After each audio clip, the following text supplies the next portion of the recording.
welcome to episode 88 of PauseCast. It is Friday, the 6th of July, 2018. I am Jessica Alouette. I use she, her pronouns. I'm Mark Hanna, I use he, him. Welcome. Hey, Mark. Hey, how you going? Good. It's been a couple of weeks, hasn't it? Yeah, it has. We have missed an episode due to just general wellness reasons, shall we say? Yeah, sure. I had a busy weekend. It was nice, but it was really, really busy. And you were dealing with some medical issues? Oh, just more of my chronic headaches. Particularly bad that time of the week. But much better this time of this week, so that's good. You know what I always have found is a good cure for my headaches? Oh, I can't wait to hear it. I always love to hear random people's headache cures. I know that you are biased against wanting to hear this because you hear so much like bullshit around them. Go on though. Video games. I mean, wait. that's okay. That's an okay answer. Yeah, it's like a non herbal supplement. Weird, just like, hey, buy my weird fake drug. It'll get rid of headaches guaranteed. Oh, I've told stuff Asterisk. like, I just need to drink more water, or I need to do breathing exercises. Like, just leave me alone, please. That's not how chronic illness do, dog. That's not how any of that works. Fuck. It's alright. I grimace and move on. Yeah. No, my answer is just video games. Some video games. Some video games, yeah. I mean, like, I don't have the same sensitivity to sound that you do. I'm sensitive to sound in other ways. I mean, you notice things about sound. I definitely don't. Yeah, exactly. But like, I'm not like sensitive to a lot of low end in the way that you are. Yeah, any bassy kind of stuff. Like, how many times have I asked you, hey, does Windows have like the opposite of bass boost? Yeah. I think I've asked you that like 3 times over the years. And I keep thinking like there might be something there. I think it is like controlled by your drivers though, so I don't know if... Yeah, I've never found anything. Okay. I'll keep but you no, posted. Games can be nice during headaches, but I tend to find I'll play like the low brain activity ones. Like, it was really nice. We played some Diablo together over the past fortnight, and it's a nice game. I mean, all I need to do is click, basically, and the numbers go up, and items fall out of demons, and it's fun. Yeah. Whereas I wouldn't try to play something that has got a lot of like quick reaction based stuff, or has got a lot of story stuff I need to follow. Oh yeah, like when I'm sneezing and stuff, like just my allergies, there's no way in hell you would catch me playing a game that I've been playing a bunch this past couple weeks. What's that? That would be Overwatch. Yeah? Continuing Very reaction-based Twitch sort of stuff, right? Oh, yeah. Yeah. And like a layer of strategic thinking that just when you're headachy or sneezy and your brain isn't functioning at 100%, like, it's just not there, and you're going to throw yourself out of position. Like, it's so much. It's like being sleep deprived, right? Yeah. You're not quite as quick off the mark. Yeah, and you really do have to be. But I Overwatch, as everyone I think who is a regular listener to the show knows, I have a complicated relationship with Overwatch, and it's improved considerably over the past couple of seasons, I would say. So I don't know. I feel like I'm in a better place with it. Statistically still doing quite well, and the start of season 11 is pretty strong for me.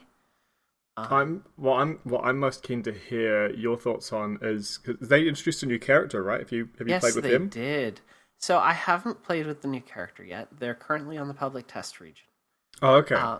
So this new character is called Wrecking Ball. They are a hamster in a mecha that has a cool like swing mechanic that I've seen some people talking about, and I've seen some footage of as well, and it seems really cool. How do you mean by a swing mechanic? So you know how Spiderman do? Okay. Like Yeah. Wrecking Ball has a Spider-Man like ability where you can shoot a hook onto a location on the map, and you will then be able to swing around based off of where that hook is. So like you could like swing a wrecking around. ball. Yeah, you could like swing around corners. You could like use your momentum in weird, interesting ways to move. I'm interested. Is that an animation-based movement or a physics-based movement? Physics-based. That sounds satisfying then. Yeah, I actually, something that I've heard about it is that if it were an indie game, then like that would be the core conceit of the game is movement using this mechanic. That gives me a lot of hope for how good that feels, but I haven't downloaded the PTR to go take a look at that. Actually, that reminds me of that old indie game Hammer Fight that I keep returning to every now and then. Yeah, you do. It's got that whole momentum-based thing that, oh, damn it, now I kind of want to play that. Is it local co-op? Yes, if you have two mouses? I think mice? I don't know. I think you're supposed to be able to set it up to do that, but I have never tried or managed that. It seems like a lot of hassle. Actually, that's a good place for me to jump into. Okay. I tried for the first time this past fortnight plugging a PS4 controller into my PC to play a new game, and it worked flawlessly, which is a very different experience to when I tried it with a PS3 controller several years ago and needed to download a whole bunch of third-party software that still, I don't think I ever got it working. But this was with Absolver, which... Oh, okay, yep. Yeah, is a game that I first noticed at E3 2017. I think it was released in August 2017. I didn't pick it up on release, but it went on sale on Steam when they had their seasonal sale, and they call it a summer sale and forget that their Southern Hemisphere customers exist. So I finally picked that up when it was, I think, half off or something, and played that on my computer. And then, like, the day after I bought it, my flatmate pointed out that, the PS Plus games for July have been announced, and one of them is Absolver, so I was going to be able to play it without paying any extra anyway. So that was a fun little timing thing. But yeah, I started up on my computer, and I first started with keyboard and mouse and thought, this feels like a game that's built for controller. I'll try plugging it in. And it worked. I didn't need to do anything special at all. I plugged the controller in, and as soon as I pressed a button on it, the game realized, you want to play with a controller? Okay. Controller works now. It was great. Nice. I knew it was supposed to be easier with PS4 controllers, but I'd never tried it, and I didn't think it would just be that seamless. So I was really happy with that. I think it's kind of a mixed bag, because I have had both really seamless experiences, like Far Cry 4 was a seamless experience, and even the touchpad worked. Like I could use that to actually use the weapon wheel in Far Cry 4. Nice. Which was kind of cool. But when it came to like Street Fighter V was a pain in the ass and required a third-party program and stuff like that. So I think it's case by case per game. Yeah, I thought that might be the case, but this is the only one I've tried it with. I don't know if Sony has released updated drivers or anything, but maybe they have, and now it just works on everything. Wouldn't that be nice? That would be nice. But yeah, so I've been playing a whole bunch of Absolver since last recording. I think I actually bought it the day after we last recorded 2 weeks ago. I probably played something like 15 hours of it now. Probably about half on PC, half on PlayStation. I've had to sort of rebuild myself from scratch, but it is exactly what I wanted it to be and thought it was going to be. So it's been really good to get it and not be let down by it. Those of you who don't know what it is I don't want to just say it's a fighting game, because that brings to mind like 1v1 Tekken style side-scrolling kind of thing. That's probably a terrible way to describe Tekken, but it is a game based on fighting, but it's a third-person perspective. You're navigating around a world, fighting NPCs and players, and the aim of the game, I suppose, is to defeat particular NPCs so you can progress further. But it's basically beat people up and level up. But the cool thing about it is the way it handles combat, which is that every specific move is like a building block, and you build up your move set in what's called your combat deck.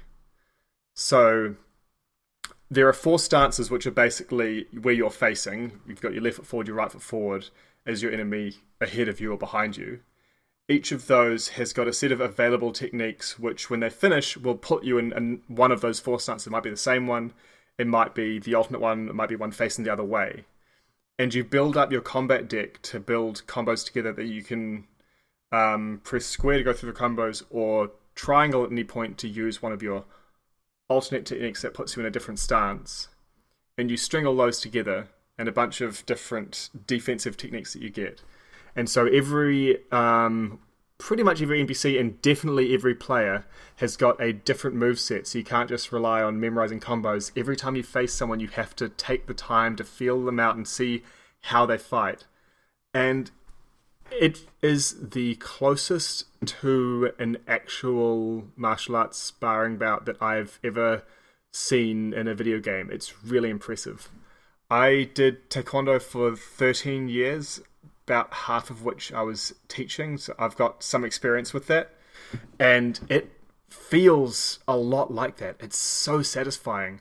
I've been able to pick techniques that feels like stuff that I'd actually use, and I'm not used to that being in a game. It's really exciting for me. Mm-hmm. Yeah, I know that your experience with doing martial arts, IRL, would definitely have influenced how you felt about Absolver, and so it's really cool to hear you talk about it so positively, and that it's like, oh yeah, this is a real approximation of what martial arts is. Like, that's really cool, and it's martial arts is something that's really underexplored in the gaming space. The most prominent example I can think of would be Sleeping Dogs, which was a AAA martial arts focused open world action game, in the vein of Grand Theft Auto. For those who haven't played the game, I highly recommend picking it up. It's a really, really great and really unique experience, not only for its focus on martial arts, but also for its setting of Hong Kong, like a modern day Hong Kong. It's a great game, and fair warning, it's quite violent. It is a crime drama, but I really enjoyed that game. Yeah, I didn't finish it, but I played a bunch of it as well, and I agree it's enjoyable. Its style of fighting feels a lot more like an action movie. Oh, for sure, I would say. Yeah. Whereas Absolver feels like you're actually sparring with someone. There's a lot of techniques in there that are from taken or inspired, I'm not sure exactly which, from martial arts that I'm less familiar with, so I don't know how similar they are to approximating the real thing. But the whole feeling of when you first start sparring someone you don't know, and you start sort of noticing, do they prefer their right leg or whatever? What techniques do they prefer? How to deal with those? It's the same feeling. And again, if you're fighting someone you've known before, it's okay, I know the sort of stuff they like. How have they changed since then? What might that be differently? It's really impressive to me how similar it feels, like in my head when playing this game versus sparring someone. Obviously, there are differences, like when you get hit in the head, you don't actually get hit in the head and disoriented and stuff like that, like can happen in real life. But no, it's really cool and really, really fun to play. It's very satisfying to beat someone, even if it's just an NPC. I've been playing some of it with my flatmate, a bunch of it with my brother. And we've each picked a different one of the initial styles, which determines our starting moveset and our defensive ability. So my character can parry or block. My flatmate's one can sort of absorb attacks, and my brother can dodge attacks. And I know there's another style that you can learn in the game, which is like a drunken boxing kind of style, where the defensive ability is quite neat because you dodge and strike at basically the same time. I also know that they're going to be making an expansion that I think is going to be a free update. I'd have to check. But apparently this month they're going to release a bunch more information about it. It's got a PvE focus. One thing that is clear when you play a bunch of this game is it wasn't built with a huge PvE focus. It feels like once you've gotten to a certain point, your main thing is probably going to be fighting other players. I haven't quite got to that point yet, so I don't know how it's going to feel in the higher levels. But it feels like it's going in that direction. It's also got an equipment system which is quite fun. It's nice, basically dressing up your character. I've got a few pieces that I'm wearing that feel really good. My brother's got an outfit for his character that feels nice and different but distinctive and fits his character, which is really neat. What was the other thing I was going to say? Oh yeah, and the update apparently is going to include a 5th fighting style with a bunch more techniques as well. So there's going to be more content coming soon, which is an exciting time to start the game. Yeah. Absolver seems like it's been pretty well supported by the developers over the course of the year. So it seems like that game has some future, and it's got a player base. So yeah, and that player base has just expanded a bunch, like on PC with the Steam sale and on PlayStation with the PS Plus game. I won't be the only person who just picked it up this month, I'm sure. Or certainly last month. Not. I mean, hell, I found a couple old gems kicking around that were on sale during the Steam sale. Community seems quite small in general, though, I will say. Hanging out around about 100 people right now on average. What was that for, sorry? For Absolver. Oh, where are you checking that? Is that the number of current players? Yeah, that's the number of current players via the Steam API, basically. Okay. I'm not sure how that compares to PS4. I mean, it automatically puts other people in the same world as you, and there are always one or two running around the same area as me that I've noticed. So okay. I've no way of telling if they're like the same level as me or not. At higher levels, you have more slots in your combat deck for longer, what are they called? Longer combos. So level does matter aside from just, you've got slightly higher strength and stuff. And most of the randos I've met have been nice, particularly on PC. The first one I ran into was nice and basically used the emotes to ask if I wanted to fight them. And then we fought a bunch, and you can immediately resurrect someone after you beat them. And there's no the only cost to dying if someone resurrects you is anything you learned in that fight you forget.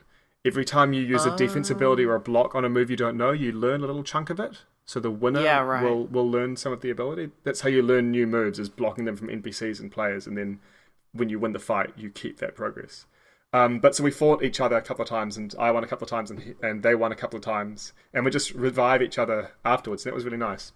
Whereas, of course, there have been a couple of people who just come in swinging, and I'm kind of like, I don't really want to fight you, but there's nothing I can do. So it hasn't been 100% positive, but it's been mostly good.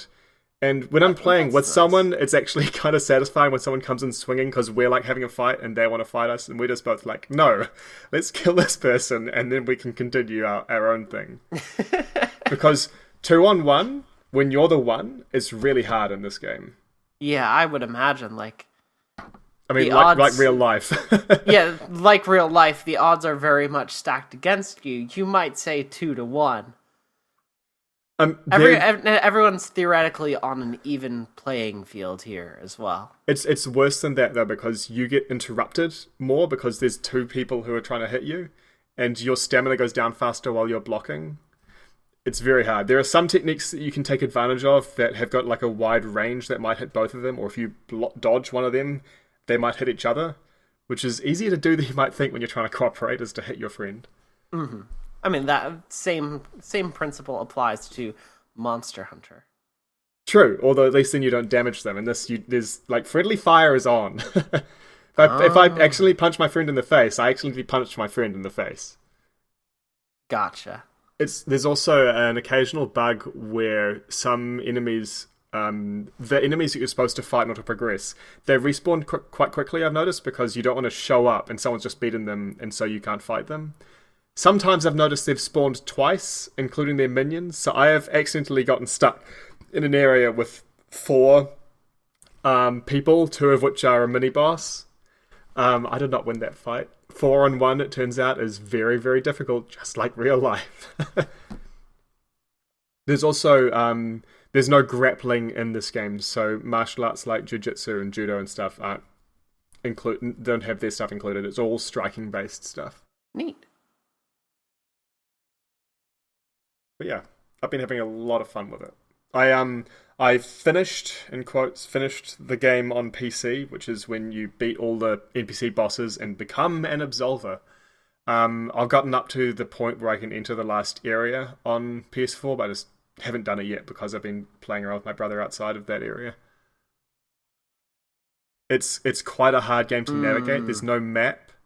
The closest thing is there's like a stylized map showing, hey, there are 3 main areas. Here are how many bosses you haven't beaten each area, and that's it. But actually navigating between areas and within areas, there's no map at all, and they can be quite confusing. So only once I've played like 15 hours of it do I know how to get between some of the areas. And even still, I get lost, I get confused, I get turned around. So it is a very hard game to navigate, and that honestly ends up taking up a lot of the time playing is, okay, I need to find like the one person I haven't beat. How do I get to that area in the first place? So that's interesting. I don't know really how I feel about that, but it's definitely worth noting. Yeah, would you say that really raises the barrier, the accessibility barrier to Absolver then? Like it seems like it is not a super friendly game to get into.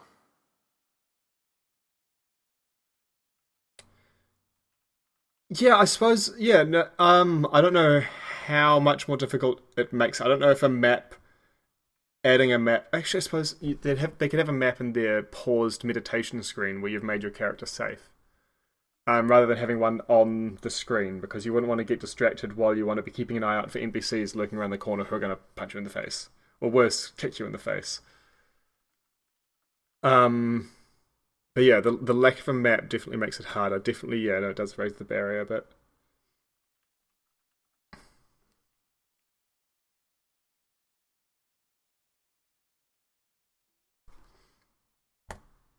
But yeah, that's my experience with Absolver. I want to try more of the PvP stuff and see how I feel about that, because like I said, it feels like that's where the game is going to be heading as I get into the higher levels, so hopefully I still enjoy that. I know that my brother's tried a little bit more of that than I have, and he's been enjoying that, particularly as his understanding of the game and his character's moveset and defensive abilities are improved. Honestly, it was really nice actually last night when we were playing, and I knew a move that he wanted to learn. So basically, I would use it on him, and he would dodge it, and it felt actually like practicing with someone to help them learn. So just all the ways this game manages to feel like the actual analog of real life experience of this sort of stuff has been really neat and exciting. Obviously that helps because we've been on voice chat as well. The co-op stuff in the game isn't super well fleshed out. There doesn't seem to be any in-game voice chat, and when you request a co-op with someone, it's not very sticky. Like if they die or one of you decides to go to a different area, it's just gone and dropped, and that's that. So we've occasionally realized, oh wait, we're not cooperating anymore. The advantage of cooperating is you can see their outline through walls, so it's easier to stick together and not get lost together.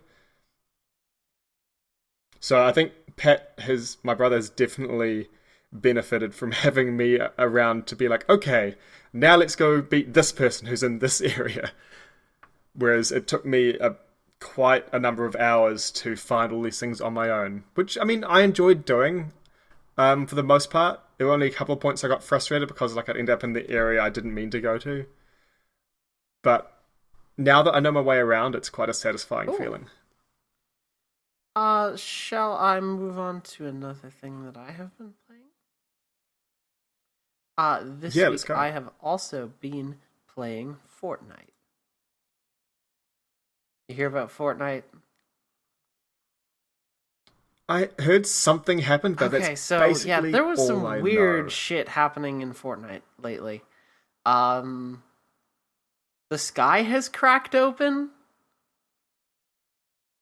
Is the thing that's happening. So this started with like a small crack in the sky, and around that time, at some point in game, a rocket was launched from the ground that went up into the crack in the sky and disappeared.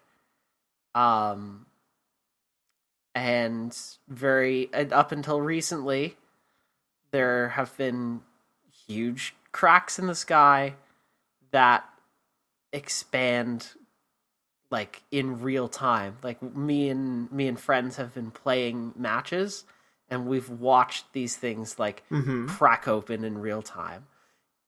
It's a little bit terrifying, even though it's like just a video game, and it's like just this like, oh, it's probably gonna be like the goofy next season gimmick or whatever. Like there's something weirdly scary about it. Like there's a sense of reality breaking, and that is it's unique. And like I said, it's the fact that you can see it happening that makes it like weird to think about, and it's just, it invokes this fear of the unknown that I haven't experienced in a video game in a while.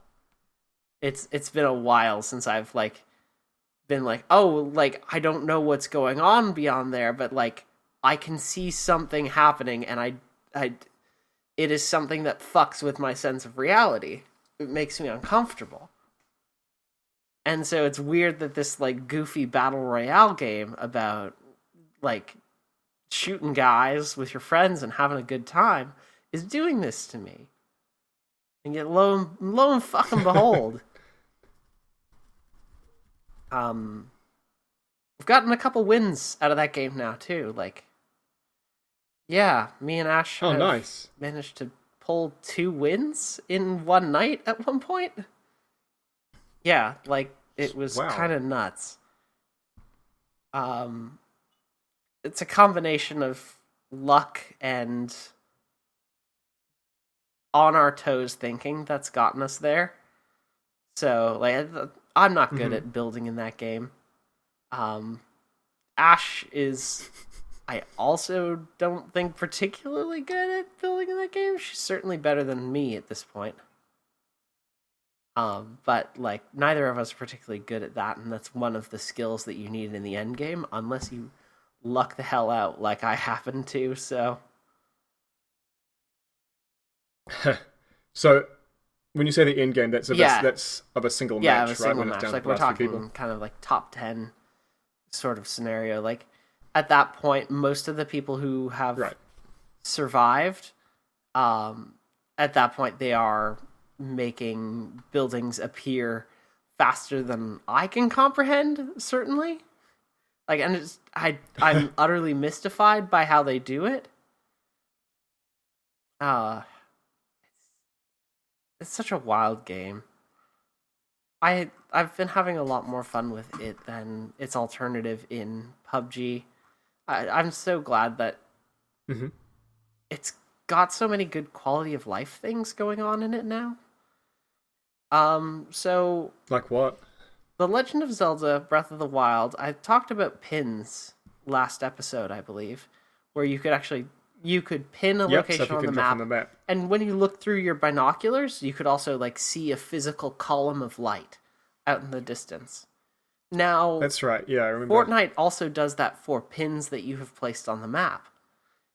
So within your squad, you can actually see physically in the world locations that have been marked off in the distance because there's a big glowing colored pillar out there. It's a fantastic quality of life experience. And that sounds like it fits with the kind of goofy kind of it definitely does. Like a big colored beam in the sky well. Totally fits right in with the aesthetic. That, and it makes navigating the world so much easier. I still would be greatly assisted by topographical maps in literally everything. Please, now, thank you. Like, Breath of the Wild spoiled me on the fact that that game has a topographical map, and now I just want it in everything.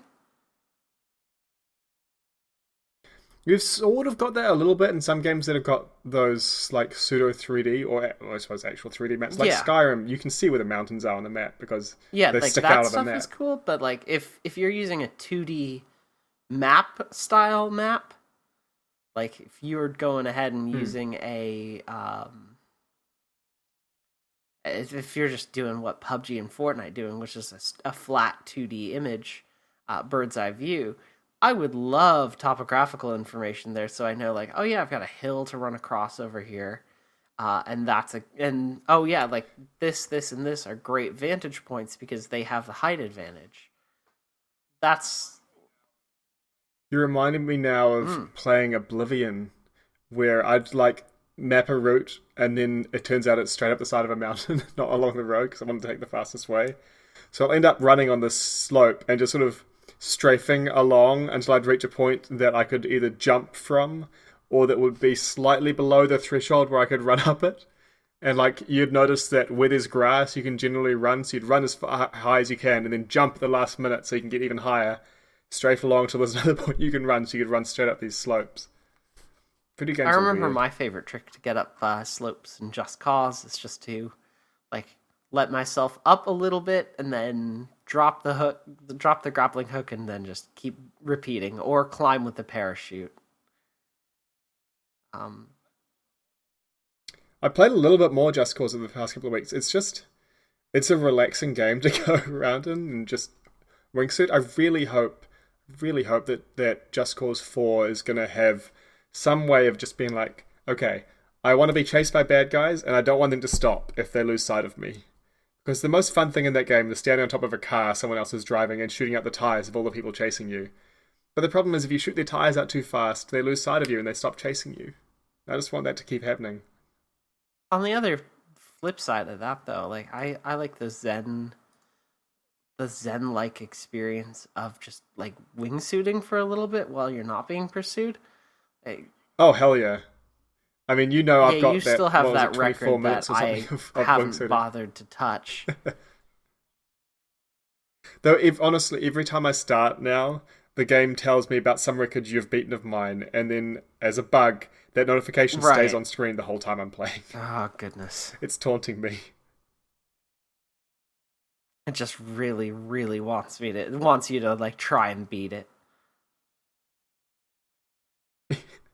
It's not even something I care that much about. It's like a drift score in cars?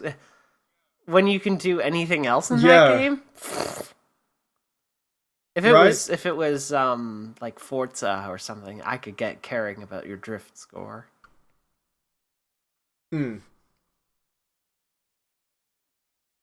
has been fun noticing, however, that the lightning gun you get as part of the DLC, it's got a charge-up period when you aim it, and it tends to ragdoll NPCs during that charge-up period. If you shoot it, just for a moment, not enough to shoot the lightning, at a car that's chasing you where someone is leaning out the window to shoot you, they fall out of the car. So that's been fun, where you can just be like, okay, I'm just going to get a few cars chasing me, but I don't want anyone shooting at me, so zap, zap, zap, you all fell out. And then it's only the driver left. And then you're just like, well, what are you going to do? Nothing, you're just going to keep chasing me. Well, now I can just take my time shooting their tires or like out. Grappling them directly to the ground. Or to each other, and then see how well they do when they're tied together on a chain. That game is amazing. That's a good game. Yeah, I'm sure I'm gonna get and enjoy Just Cause 4 when it comes out. The breadth of things that game lets you do it's a lot. It's real cool. Just having an infinite grapple and infinite parachute alone is really cool. The wingsuit changed it so much. But yeah, like grappling cars together, that's so great. You want to know another thing I played? And beat. Tell me. Celeste. In beat. Oh, sorry, duh. You played and beat.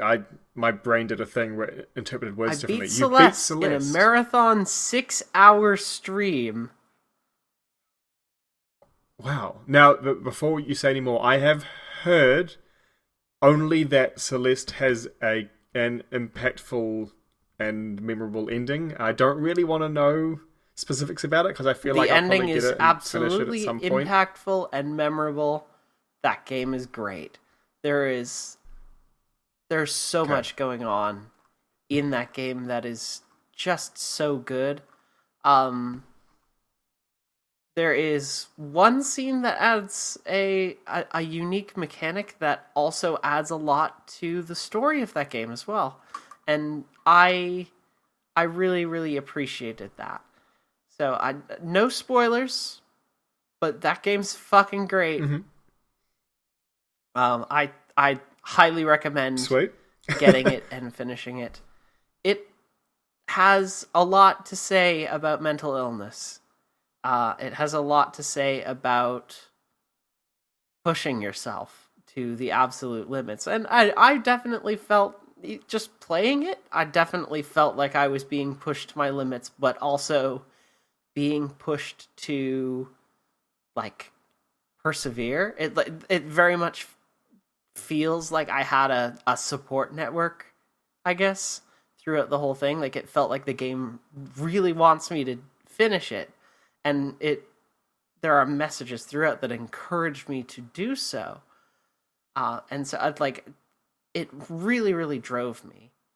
And in spite of more than 1,000 additional deaths, I died so many times. In spite of all of that, like, I can think of 0 times in which I was actually frustrated with the game. It was all just learning and that's good. Figuring things out, and just I had a couple moments where I was going through it too fast, and I knew I needed to take a breather and just chill for a second, mm-hmm. take a deep breath, and then go for it again. And I made it. I made it to the summit. Nice. That game's good. I strongly, strongly, strongly recommend playing and finishing Celeste. Controller absolutely recommended, but I know that people can play it on keyboard and mouse pretty easily. I played it with a controller when I was at your place, didn't I? Yes, you did. You played it with my Xbox style controller. Oh, that's right. Yeah, I remember that now. Yeah, I enjoyed, what was it, the first 2.5 or 3.5? 2.5 chapters I played through? Yeah. No, I definitely enjoyed them. Definitely felt like it was leading up to a lot more. That archive for patrons will go up in the next couple of days, by the way, just so that we all know. So that after show will be available to all of our patrons, as is our Battletech after show. That was fun. It's so much fun. Celeste is good. Nice.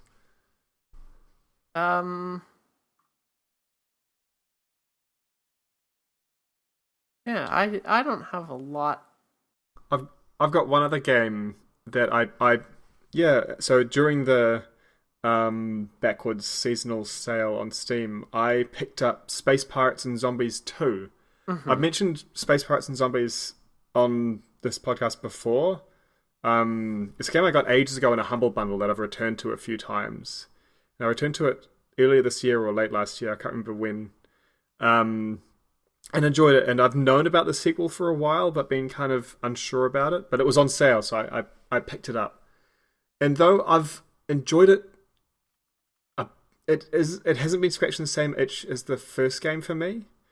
The new things that added in the second game, one is it's not top-down 2D now. It's got 3D visuals, but it's still effectively 2D because everything is on the same plane. You don't move up and down sort of stuff. But instead of now sort of collecting a whole different of models of ship to use, you build your ship out of different building blocks that you can collect. And like, it's a cool mechanic and it's well put together, but it's not scratching that itch I had for like collecting miniatures that the first game felt like, which has been kind of sad. I think I just preferred the 2D art style of the first game and the way it did ship customization over the second game. Like, it's clearly they've taken it in the direction they wanted to go, and for what they've done with that is good. It's just not quite what I personally would have preferred to see, I guess, because it's not building on the aspects I enjoyed most about the first game. So that for me was a little bit of a letdown just because of that, not because it's a bad game or anything. So yeah, I bought that and I played a bit of that, but I feel like if I'd return to the first game over the second one just because of what I played it for, you know? Right. So yeah, that was kind of frustrating, but it's definitely one of those it's not you, it's me instances. I think I actually have one more thing that I want to talk about. Because we talked a little bit about local co-op stuff earlier, and I also want to bring up the Jackbox Party Pack.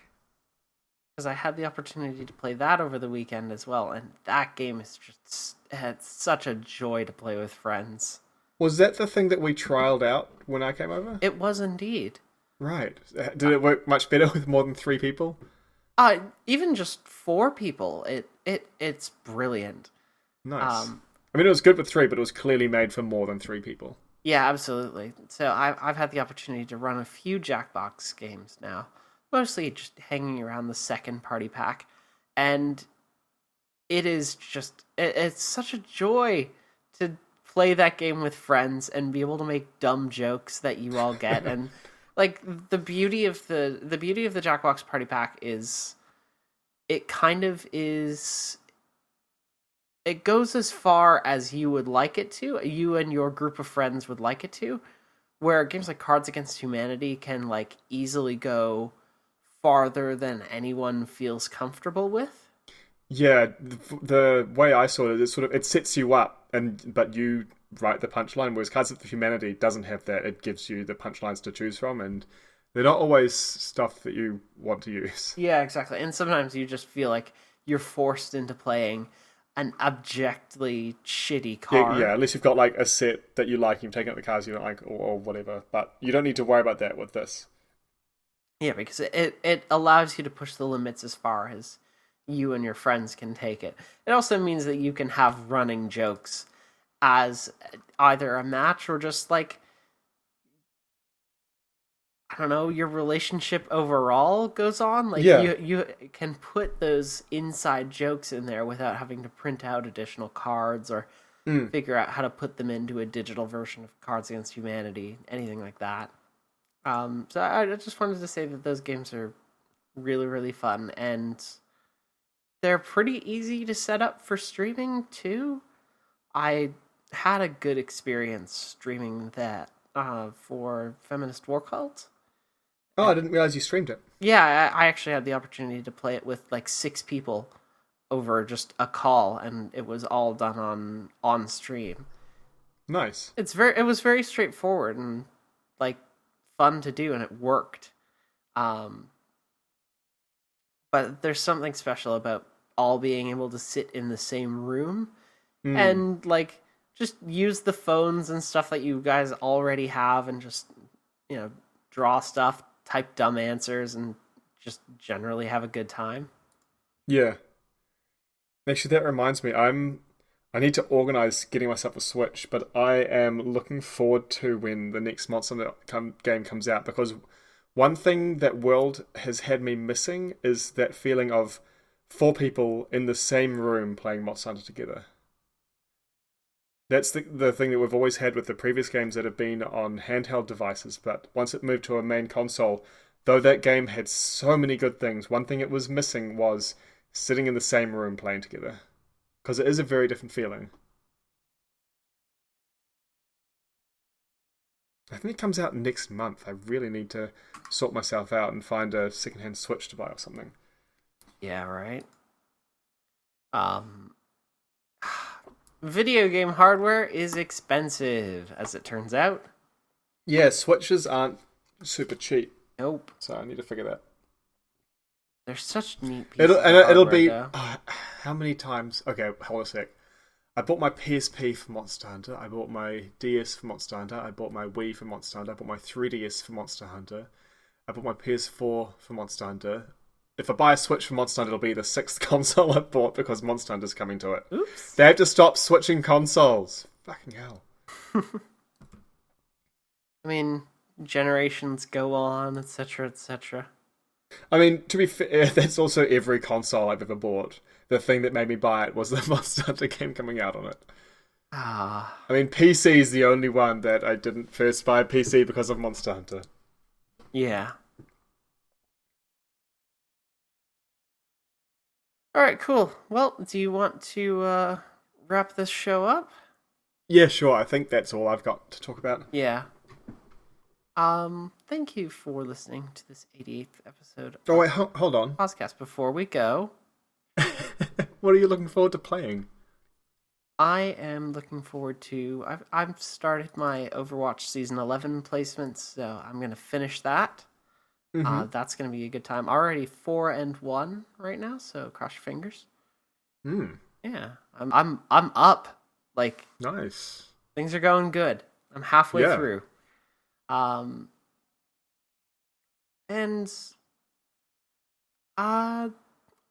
I don't know. I've been playing Enter the Gungeon a little bit recently, which is a very that's a bullet hell, bullet storm kind of game. Bullet right? hell, like roguelike kind of game. It's a 2D, nice pixel art. Everything is bullet themed.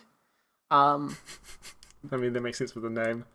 And it's got it's got a great soundtrack and great local co-op as well. Oh, cool. And so those are the things I think I'm most looking forward to playing. Overwatch is particularly exciting because I've recently joined up with an actual esports organization, a thing that I've wanted to do for a while. But yeah, you talked about this before the show. It's exciting. Yeah, I'm part of Hormone Replacement Gaming now. So they are a trans-owned, trans-operated esports organization that has come up in the past few weeks, and I've been working with them to help get a lot of things going for the org and getting some stuff going with them, just in terms of both players and some structure and administration stuff. So I'm going to be helping out on that side. It's a big deal. I'm glad that I'm part of this. So it's very exciting, and it's exciting to be out there representing HRG in like Overwatch and maybe eventually in tournament settings. How about you? What are you looking forward to playing this week? I mean, I'm going to play more Absolver right after the recording, basically, so I'm looking forward to that. If you're keen, I could play some more Diablo this week, because the characters we made for this season are about halfway, I think, to max level. Definitely. If we both feel in the mood for it at some point. Definitely feel like I would be keen at some point. Sweet. But yeah, those are my two ones I feel like I'm going to play. It's nice having my brother also keen with Absolver, and my flatmate's got it as well through PS Plus, so I'll hopefully be doing a bunch more co-op kind of stuff with that. Yeah, those are the ones I'm looking forward to. I don't, like I said earlier, how Absolver feels like it's heading in a PvP direction. I don't know yet how I'm going to find that, so it might turn out once I get into the higher levels, I drop off, my interest in the game drops off, or I might really enjoy it and get even more into it. Like, I'll see. Cool. Thank you very much for listening to this 88th episode of PauseCast. If you like what you heard and would like to support the show, we have a couple ways you can do that. Firstly, you can donate to the show by visiting bit.ly/pausecoffee to send us a coffee donation. Just a small one-time donation that helps us out. You can also support us month to month by supporting us on Patreon. Our Patreon is at patreon.com/PauseCastShow. You can help. You can you can join up with us there. And thank you very much to all of our current patrons: Mary, Para, Sammy, Dove, Corey Bat, Ash, Laminated Moth, and Gray for the continued support of the show. Thank you. As I mentioned a little bit earlier as well, all of our after shows are going to be archived, and that means the Celeste after show, where Mark runs blindly through the first couple of levels in Celeste, will be up within the next couple of days. So stay tuned for that. Let's see what else. You can also send emails to the show, PauseCastShow@gmail.com. We haven't bumped that in a while, just because I've kind of forgotten about it.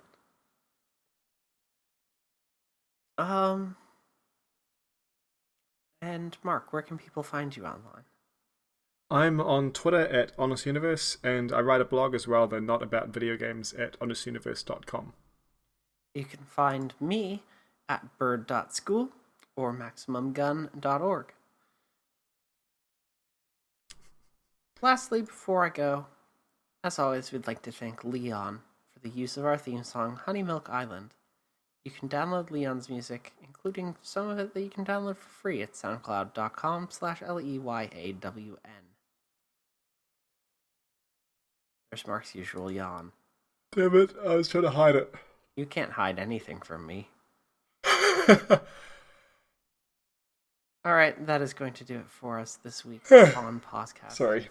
Again, thank you so much for listening. We really appreciate you tuning in every week. Yeah. Until next episode, see you around. Bye. Bye.